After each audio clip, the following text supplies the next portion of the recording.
Good evening सभी को। Welcome to think studies. मैं हूं आकाश शर्मा। आज के इस वीडियो में मैं आपको 20 सबसे ज़्यादा इम्पॉर्टेंट हिस्ट्री के ऐसे क्वेश्चन कराने वाला हूं जिसमें आरआरबी एनटीपीसी में आपको डायरेक्ट क्वेश्चन देखने मिलेंगे। तो इस लेक्चर को बिल्कुल भी मिस मत करना, स्टार्टिंग से लेकर लास्ट तक ज़रूर देखना, बहुत ज़्यादा इंपॉर्टेंट आपके लिए होने वाला है। वीडियो को शुरू करते हैं।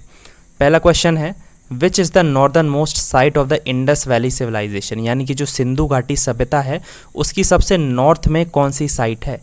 मांडा है, दायमाबाद है, आलमगीरपुर है या सुटका जैंडौर है? पहले वीडियो को पॉज करना, 5-6 सेकंड के लिए अपना आंसर बताना और उसके बाद आगे बढ़ना। तो इसका करेक्ट आंसर है मांडा। ठीक है, मैं आपको इसका एक्सप्लेनेशन बता देता हूँ। ये अगर हम डायरेक्शन ले लें ईस्ट, वेस्ट, नॉर्थ और साउथ, तो जो सबसे नॉर्थ में पड़ती है वो है मांडा। कहाँ पड़ती है? जम्मू एंड कश्मीर में। सबसे साउथ में जो पड़ता है वो है दायमाबाद। ठीक है, और ये कहाँ पड़ता है भाई? महाराष्ट्र में। जो ईस्ट में, सबसे ईस्ट में जो पड़ती है वो है आलमगीरपुर। ठीक है, कहाँ पर है ये उत्तर प्रदेश में पड़ती है। और जो सबसे वेस्ट में पड़ती है वो है सुटका गैंडर। ठीक है, ये पड़ता है हमारे पाकिस्तान में। तो पाकिस्तान में ये पड़ता है। आगे बढ़ते हैं। नटराज स्टैचू, लिंगम और yoni is found in which site of the Indus valley civilisation, यानी कि सिंधु घाटी सभ्यता की कौन सी ऐसी साइट थी जहाँ पे नटराज स्टैचू देखने मिला, लिंगम देखने मिला और योनी भी देखने मिला? क्या वो मोहनजोदारो है, चानूदारो, हड़प्पा, धोलावीरा? पॉज करके अपना आंसर दीजिए। इसका करेक्ट आंसर है हड़प्पा। ठीक है, तो Harappa is the right answer. देख लेते हैं इसके बारे में और। हड़प्पा में हमें 6 ग्रेनरीज इन अ रो देखने मिली, मतलब एक के बाद एक ही रो में 6 अनाज भंडार। ठीक है, 6 अनाज भंडार अगर आपका ऐसा क्वेश्चन आ जाए तो आपको हड़प्पा में देखने मिला। वर्जिन गॉडेस सील, ये हड़प्पा में देखने मिली। योनी यानी कि फीमेल रिप्रोडक्टिव ऑर्गन, लिंगम यानी male reproductive organ, clay figure of mother goddess, mother goddess का एक क्ले से बना हुआ स्ट्रक्चर हड़प्पा में देखने मिला। और नटराज स्टैचू, ये भी हड़प्पा में देखने मिला। मोहनजोदारो में ग्रेट ग्रेनरी, देखो 6 ग्रेनरी हमको मिली थी हड़प्पा में, लेकिन एक बड़ी वाली ग्रेट ग्रेनरी मिलती है मोहनजोदारो में। इसी तरह ग्रेट बाथ, जो कि पूरी सिंधु घाटी सभ्यता की सबसे बड़ी बिल्डिंग है, कौन सी? ग्रेट बाथ, ये भी मोहनजोदारो में देखने मिली। पशुपति महादेव कहाँ देखने मिले? मोहनजोदारो में। Steatite image of a bearded man, ठीक है, एक दाढ़ी वाले आदमी की एक इमेज देखने मिली जो कि किससे बनी है? स्टीटाइट। स्टीटाइट क्या होता है? एक सॉफ्ट स्टोन होता है। ठीक है, एक सॉफ्ट स्टोन। चानूदारो में क्या देखने मिला? City without Citadel, imprints of dogs पॉ ऑन अ ब्रिक, यानी जो एक ईंट है उस पर कुत्ते के पंजे के निशान और लिपस्टिक भी देखने मिला। Dholavira, unique water harnessing system, पानी को कलेक्ट करने का एक बहुत ही अद्भुत तरीका, वो धोलावीरा में मिलता है। जायंट वाटर रिजर्वॉयर्स, यानी कि पानी को इकट्ठा करके रखने के लिए बहुत बड़ी बड़ी टंकियाँ, ये धोलावीरा में मिली। और एकमात्र ऐसी साइट है पूरे सिंधु घाटी सभ्यता में जिसको 3 हिस्सों में डिवाइड किया गया है। आगे बढ़ते हैं। Which Veda is the collection of sacrificial formulae, इन चारों में से कौन सा ऐसा वेद है जो कि सैक्रिफाइस और यज्ञ पर बात करता है? ऋग्वेद, सामवेद, यजुर्वेद, अथर्ववेद? इसका करेक्ट आंसर है यजुर्वेद। तो कभी भी आपको एग्जाम में सैक्रिफाइस रिलेटेड टर्म दिख जाए तो उसका आंसर हमेशा यजुर्वेद ही होगा। इसका एक्सप्लेनेशन मैं और आपको दे देता हूँ। ऋग्वेद के बारे में, सबसे पुराना वेदा है, कलेक्शन ऑफ लिरिक्स है, यानी कि जो गाने के जो बोल होते हैं या एक तरीके से लिरिक्स, शब्दों का एक कलेक्शन है, वो ऋग्वेद है। किसने इसको रिसाइट किया था, मतलब इसने किसने इसको बोला था? होत्री जी ने। सामवेद की बात कर लेते हैं, ये बुक ऑफ चैंट्स, यानी कि एक गानों से संबंधित है। ओरिजिन ऑफ इंडियन म्यूज़िक, ये मोस्ट इंपॉर्टेंट है ये पॉइंट। ठीक है, भारतीय संगीत की जो शुरुआत हुई वो सामवेद से हुई है। और इसको किसने गाया है, किसने बोला है इसको? उदगत्री जी ने। फिर यजुर्वेद की बात करते हैं, book of sacrifices and prayers, यानी कि यज्ञ वगैरह की इसमें बात होती है। और इसको किसने रिसाइट किया था? अध्यवर्यूस ने। फिर बात कर लेते हैं अथर्ववेद, ये सबसे आखिरी का वेद है और ये मैजिक, जादू टोने से रिलेटेड इसमें बात हुई है, most important. Who collected taxes during the later Vedic period, जो वैदिक पीरियड का जो लास्ट वाला काल था लेटर वैदिक वाला, उसमें टैक्स कौन इकट्ठा करता था भाई? ये काफ़ी इंपॉर्टेंट क्वेश्चन है, आपको इस चीज़ में ध्यान देना होगा। तो मुझे बताओ, क्या वो सूत है, क्या वो भागदूता है, क्या वो पुरोहित है, क्या वो महिषी है? तो इसका करेक्ट आंसर है भागदूता। This is the correct answer. तो ये था कलेक्टेड रेवेन्यू। बाकी के ऑप्शन के बारे में आपको बता देता हूँ। तो सूता कौन था भाई? सूत ये चैरिटियर था। चैरिटियर क्या होता है? चैरिटियर क्या होता है मुझे कमेंट सेक्शन में बताइए। पुरोहित कौन होते हैं भाई? प्रीस्ट, पंडित, ठीक है। और महिषी कौन है? क्वीन, ठीक है। आगे बढ़ते हैं। What is the capital of Vajji Mahajanapada? Vajji Mahajanapada की इनमें से क्या कैपिटल थी? हस्तिनापुर, उज्जैन, चंपा और वैशाली। इसका करेक्ट आंसर है वैशाली। कैसे याद रखोगे? वी से वज्जी और वी से वैशाली।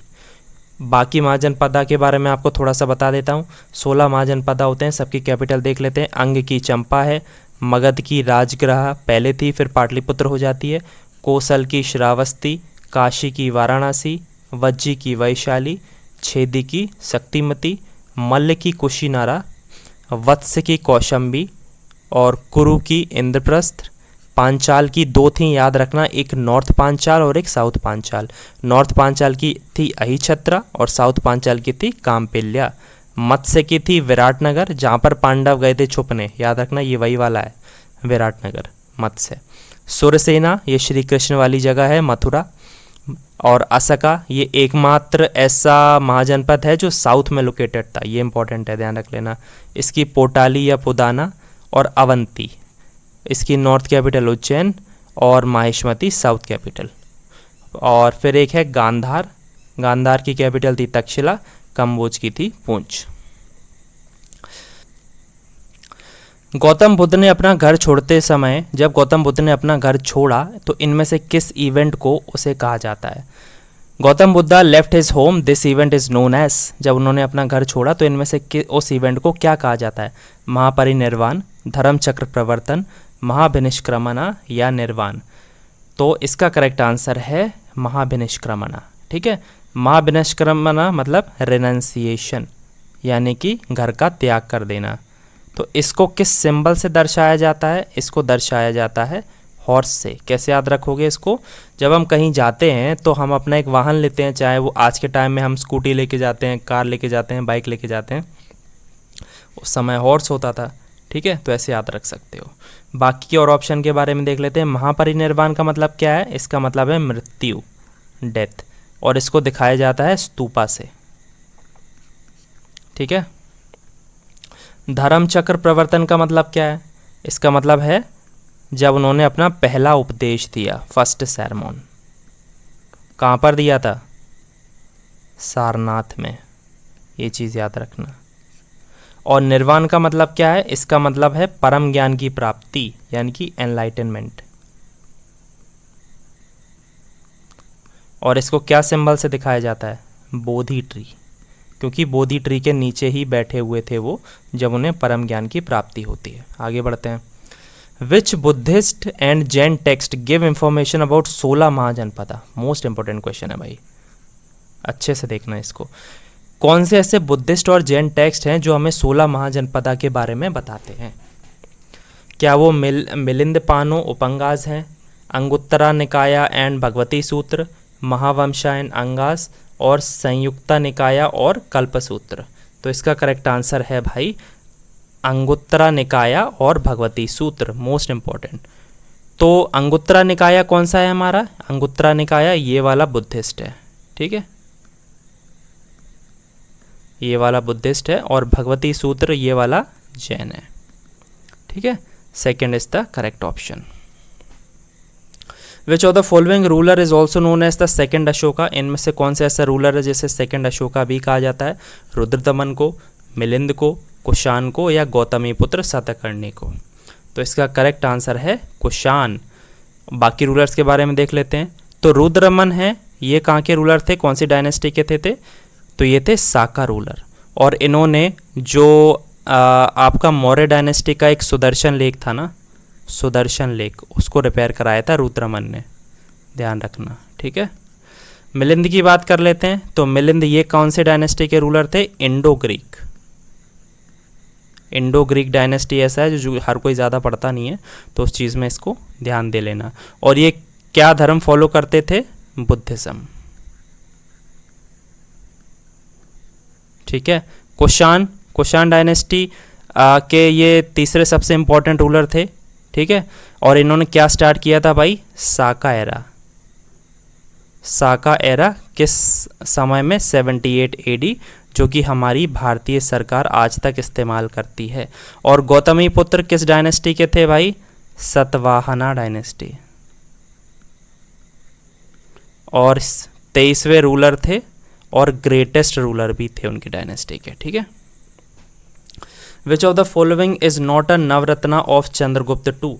जो हमारे गुप्ता डायनेस्टी के चंद्रगुप्त टू थे, उनमें से इन 4 ऑप्शन में से कौन सा उनका नवरत्न नहीं था? आर्यभट्ट, वराहमिहिर, धन्वंतरी या शंकु? इसका करेक्ट आंसर है आर्यभट्ट, ठीक है। तो आर्यभट्ट गुप्ता डायनेस्टी के टाइम में थे, लेकिन वो चंद्रगुप्त टू जो रूलर थे उनके नवरत्नों में से नहीं थे। वराहमिहिर उनके नवरत्नों में से थे, और वराहमिहिर ने कुछ किताबें लिखी हैं, जैसे पंच सिद्धांतक, पेपर में आता है भाई ये पंच सिद्धांतका, ठीक है। धन्वंतरी ये मेडिसिन से रिलेटेड थे, ठीक है। और शंकु ये एक आर्किटेक्ट थे, यानी कि कंस्ट्रक्शन, बिल्डिंग वगैरह, ये सारा काम इनका था। आगे बढ़ते हैं।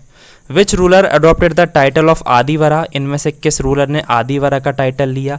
गोपाल ने, पृथ्वीराज चौहान ने, मिहिर भोज ने या राजा राजा ने? इसका करेक्ट आंसर है मिहिर भोज। अच्छा, मिहिर भोज मुझे बताओ किस डायनेस्टी के थे? तो मिहिर भोज जो थे वो हमारे गुर्जर प्रतिहार के थे, गुर्जरा प्रतिहार डायनेस्टी के, ठीक है। और ये ग्रेटेस्ट रूलर भी थे उस डायनेस्टी के, ग्रेटेस्ट रूलर। गोपाला किस डायनेस्टी के थे? तो ये थे आपके पाल डायनेस्टी के, पाल डायनेस्टी के ये फाउंडर थे। और इन्हीं का जो बेटा था, क्या नाम था इनके बेटे का? धर्मपाल, जिन्होंने विक्रमशिला यूनिवर्सिटी बनवाई थी और नालंदा यूनिवर्सिटी को रिवाइव करवाया था, ठीक है। पृथ्वीराज चौहान आप सबको पता ही होगा, बैटल ऑफ तराइन, पहली वाली तराइन की बैटल, ठीक है, जो कि कब हुई थी? 1191 में, दूसरी वाली 1192 में, जब मोहम्मद गौरी से ये फाइनली हार गए थे। राजा राजा कहाँ के हैं? तो ये चोला डायनेस्टी के हैं। आगे बढ़ते हैं। The post of Mustaq Raj was created by whom and for what purpose? Mustaq Raj करके जो पोस्ट थी वो इनमें से किसने बनवाई और क्यों बनवाई? मोहम्मद बिन तुगलक ने, और ये एक मिलिट्री कमांडर की पोस्ट थी। अकबर ने बनवाई और ये एक म्यूजिशियन की पोस्ट थी। अलाउद्दीन खिलजी ने बनवाई और ये रेवेन्यू कलेक्ट करने यानी कि पैसा कलेक्ट करना उसके लिए पोस्ट थी। या बलबन ने बनवाई और ये एक अधिकारी थे, एडमिनिस्ट्रेटर थे। तो इसका करेक्ट आंसर है भाई Alauddin Khilji and collection of revenue. तो जो मुस्तक राज पोस्ट है ये आपको देखने मिलेगी अलाउद्दीन खिलजी के टाइम में, और इसका काम क्या था? Revenue collection. आगे बढ़ते हैं। Under whose reign was Upanishad translated from Sanskrit to Persian? कौन सा ऐसा राजा था इनमें से जिसके कार्यकाल के दौरान उपनिषद को संस्कृत से पर्शियन भाषा में बदला गया? जहांगीर, शाहजहां, औरंगजेब, बाबर? पॉज करके अपना आंसर दीजिए। इसका करेक्ट आंसर है शाहजहां, ऑप्शन नंबर 2। इबादत खाना की बात कर लेते हैं। ये किसने बनवाया था? अकबर ने। Is located in which place? तो इबादत खाना जिसे अकबर ने बनवाया था ये कहाँ पर सिचुएटेड है?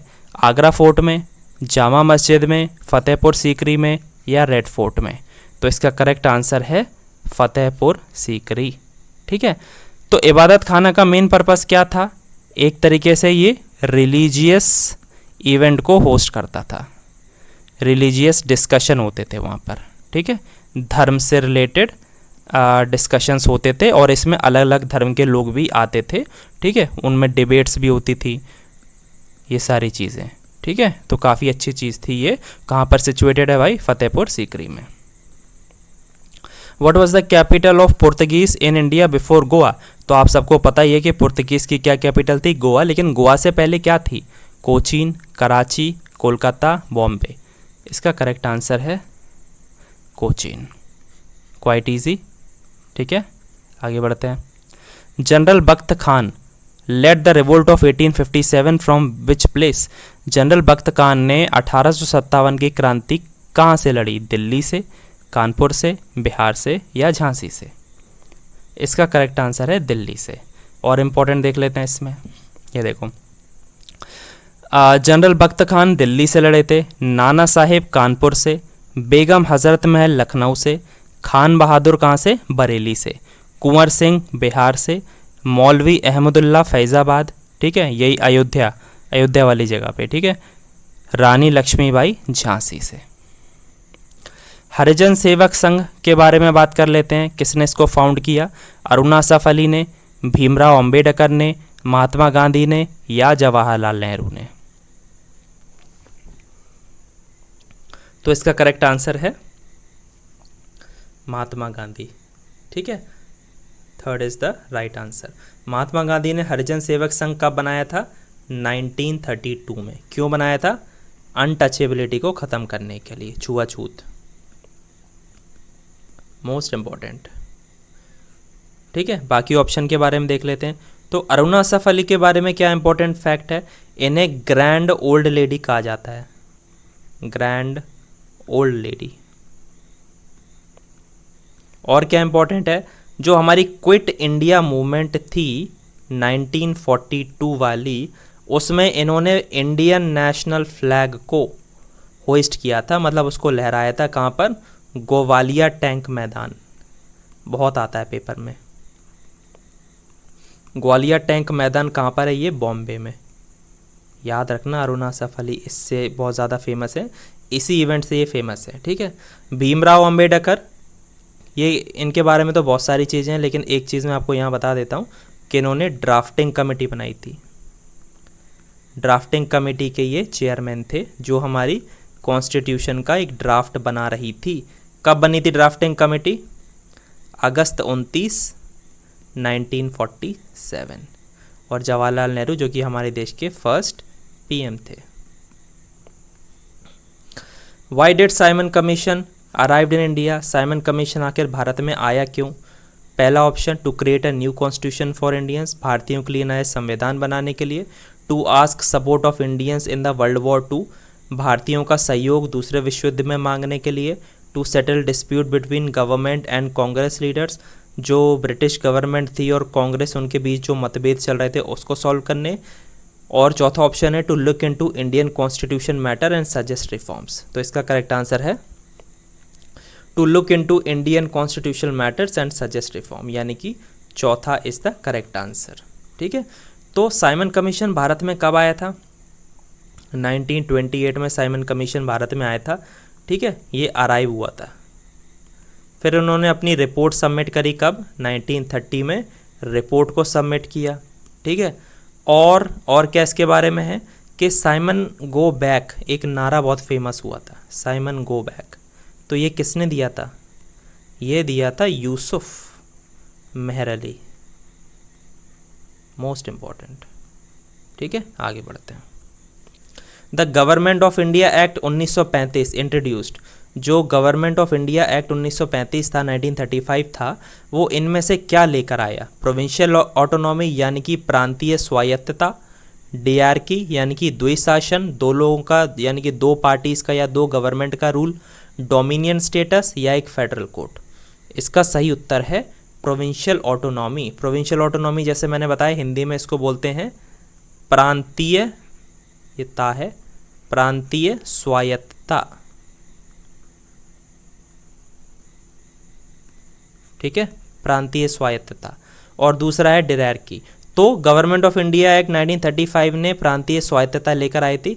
डीआरकी कौन सा लेकर आया था, गवर्नमेंट ऑफ इंडिया एक्ट 1919।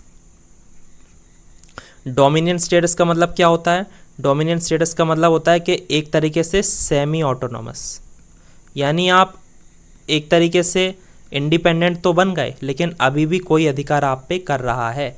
तो डोमिनेंट स्टेटस ब्रिटिश सरकार भारत को भी देना चाहती थी, जब वो ये बोलते थे कि आप इंडिपेंडेंट तो हो जाएंगे लेकिन फिर भी आप ब्रिटिश के अंडर रहेंगे, तो वो डोमिनेंट स्टेटस होता है, यानी कि कंप्लीट इंडिपेंडेंस नहीं होती। The quit India movement was approved by which resolution? Quit India movement जो कि 1942 में चालू हुई थी, इनमें से कौन से रेजोल्यूशन ने उसको अप्रूव किया था? Wardha resolution, Lucknow resolution, Madras resolution या पटना रेजोल्यूशन? करेक्ट आंसर है इसका वर्धा रेजोल्यूशन। ठीक है, तो वर्धा रेजोल्यूशन कब पास किया गया था भाई? जुलाई 1942 में। ठीक है, और किसने किया था इसको? कांग्रेस की working committee. Congress working committee ने 1942 में वर्धा रेजोल्यूशन पास कर दिया और गांधी जी को अप्रूवल दे दिया कि आप जाके क्विट इंडिया मूवमेंट की शुरुआत करो। तो ऐसे कुछ हवा में नहीं हो जाता, पूरा प्रोसेस तब भी होता था। पूरी कांग्रेस की मीटिंग चली, वर्धा रेजोल्यूशन हुआ, गांधी जी को अप्रूवल मिला कि हाँ आप क्विट इंडिया मूवमेंट स्टार्ट कर सकते हो। ठीक है, ये अगले क्वेश्चन पे, लास्ट क्वेश्चन पे बढ़ते हैं। Which viceroy of India is responsible for creating local government in India? इनमें से कौन सा ऐसा वाइसरॉय है जो कि लोकल गवर्नमेंट बनाने के लिए फेमस है? डलहौजी है, वेलेस्ली है, वेबल है या रिपन है? तो इसका करेक्ट आंसर है लॉर्ड रिपन। ठीक है, वेरी इंपॉर्टेंट क्वेश्चन है ये, याद रखना। तो किस साल में ये लेकर आए थे लोकल सेल्फ गवर्नमेंट रिपन? तो 1882 में। वेबल के बारे में आपको पता होगा, वेबल्स प्लान लेकर आए थे ये 1945 में। वेलेस्ली के बारे में क्या इंपॉर्टेंट फैक्ट है? तो वेलेस्ली क्या लेकर आए थे भाई? Subsidiary alliance. सब्सिडरी अलायंस कब लेकर आए थे ये? 1798 में। क्या था सब्सिडरी अलायंस? कि ये बोलते थे जो भारत के राजा होते थे कि आपको मिलिट्री रखने की कोई ज़रूरत नहीं है, हम आपको मिलिट्री प्रोवाइड करेंगे, बस आप उस मिलिट्री का खर्चा हमें देना। ठीक है, तो एक तरीके से ये ब्रिटिश की क्या थी? एक उनकी पॉलिसी थी अपना एक्सपांशन करने के लिए। ठीक है, अपना एक्सपांशन को बढ़ाने के लिए। तो बोलते थे फोर्स हम आपको देंगे, मिलिट्री हम आपको देंगे, बस आप उसका पैसा हमको देना। डलहौजी क्या लेकर आए थे? ये डॉक्ट्रिन ऑफ लैप्स लेकर आए थे। डॉक्ट्रिन ऑफ लैप्स क्या था ये डॉक्ट्रिन ऑफ लैप्स, और कब लेकर आए थे? सबसे पहली चीज़, ये डॉक्ट्रिन ऑफ लैप्स को लेकर आए थे 1848 में। क्या था कि भारत के जो भी राजा थे उनका अगर कोई लीगल उत्तराधिकारी नहीं है, लीगल हायर नहीं है, तो उनके मरने के बाद पूरी संपत्ति, पूरा राजभार उनका ब्रिटिश सरकार हड़प लेगी, ये थी। और इसका जो सबसे पहला स्टेट जो कि इसमें शामिल हुआ था डॉक्ट्रिन ऑफ लैप्स में, वो था सतारा, महाराष्ट्र का सतारा। ठीक है, तो आई होप आपको वीडियो अच्छा लगा होगा। 20 इंपॉर्टेंट क्वेश्चन जो मैंने कराए, मोस्ट इंपॉर्टेंट क्वेश्चंस हैं एग्जाम में, यहाँ से बहुत क्वेश्चन आपको देखने मिलेंगे। ठीक है, like and share the video. ठीक है, and do subscribe the channel. ऐसे लेक्चर्स मैं आपके लिए लेके आता रहूँगा। Thank you so much guys for watching the video. Have a great day.